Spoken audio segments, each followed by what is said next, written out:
Before you scroll away, I want you to consider a terrifying, beautiful reality. You are part of the very last generation of baseline humans. For 300,000 years, Homo sapiens has been a single, unified species. We were constrained by the cold, agonizingly slow engine of natural selection. If the environment changed, we waited millions of years for random genetic mutations to catch up. But that era is over. The concept of a unified humanity is dead, and it is not ending in a fiery apocalypse or war against the machines. It is ending because we have unlocked the ability to edit our own source code. We are taking Moore's law, the exponential compounding of computational power, and we are applying it directly to biology. What we are about to witness is not an extinction event, it is a radiation event. When you look at the fossil record, every time a massive environmental shift happens, a single species violently splinters into dozens of new ones to fill the empty niches. The environment is not shifting physically this time, it is shifting cognitively. Humanity is about to splinter into distinct evolutionary branches, not over millions of years, but over the next 3 decades, and the branch you end up on will depend entirely on how you choose to interface with the machine. Let us break down the new evolutionary tree. Evolution works by filling bottlenecks. The ultimate bottleneck right now is the human skull, the physical limit of how fast chemical synapses can process information. To survive the cognitive flood of generative AI and synthetic data, the human species is splitting into 3 distinct new branches. Branch 1, the Symbionts. These individuals remain biologically intact, but they enter a permanent, non-invasive symbiotic loop with AI. Think EEG crowns, smart contacts, and biometric feedback sensors. The human acts as the biological anchor, while the AI acts as an expanded external sensory organ. They think a command, and the AI executes it. They are incredibly fast, highly adaptive, and they keep their biology uncompromised, but they are still limited by the speed of their own organic processing. Branch 2, the Chimeras. This is the new biological apex. These are the integrated transhumans who look at the blood-brain barrier and decide to cross it.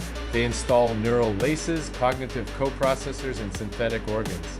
They are not just using tools anymore, they are rewriting what it means to be a biological organism. They process data at machine speed, they can download a complex workflow, run probabilistic simulations in their visual cortex, and execute flawlessly.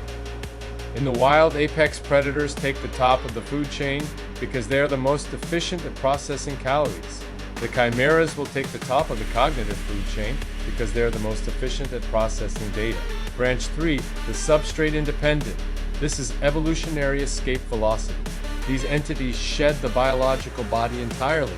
They realize that flesh is a fragile, high-maintenance substrate, so they upload or translate their consciousness into pure computation. By existing entirely as digital data, they are no longer subject to disease, aging, or physical physics. They can duplicate themselves, travel at the speed of light across networks, and exist everywhere at once. They are the first species in the history of Earth to leave the physical food chain completely behind. Think about what happens to the laws of nature when this split happens.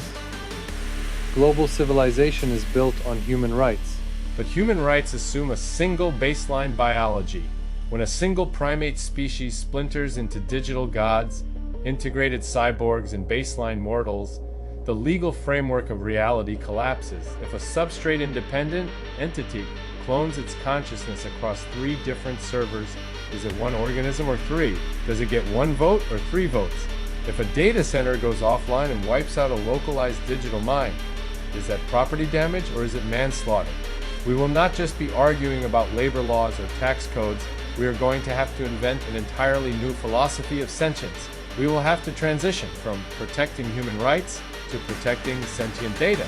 And for the biologicals left behind, we will need the equivalent of conservation laws, baseline preservation acts, just to ensure the original human genome is not accidentally crushed by the sheer momentum of transhuman efficiency. So where does that leave you? Where does the original baseline human fit into an ecosystem shared with apex cyborgs and digital gods?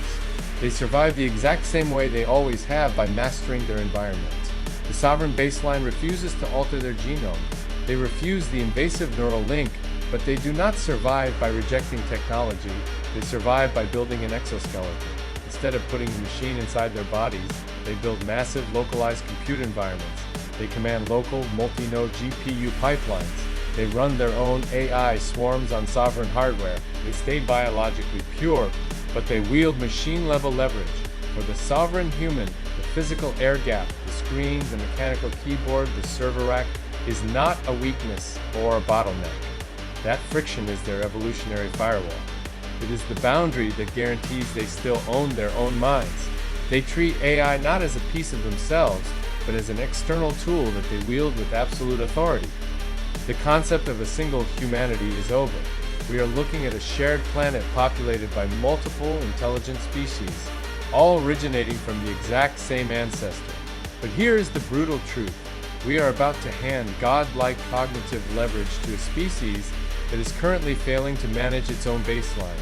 We are already struggling to govern ourselves, drowning in fractured politics, broken incentives, and manufactured outrage. We can barely handle the friction of being a single, unified species, and we are about to introduce digital intellects and biological apex predators into the mix.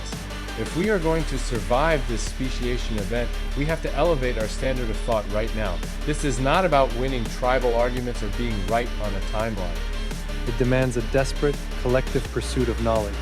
We have to think harder, build smarter, and understand the systems running our world before we let those systems rewrite our DNA. The most important decision you will make in the 21st century is not what career you choose, it is what branch of the tree you decide to walk down, and whether you will be conscious enough to survive the walk. If this shifted your perspective, hit subscribe. This is the Infinite Playbook. Drop your thoughts in the comments, and I will see you in the next chapter.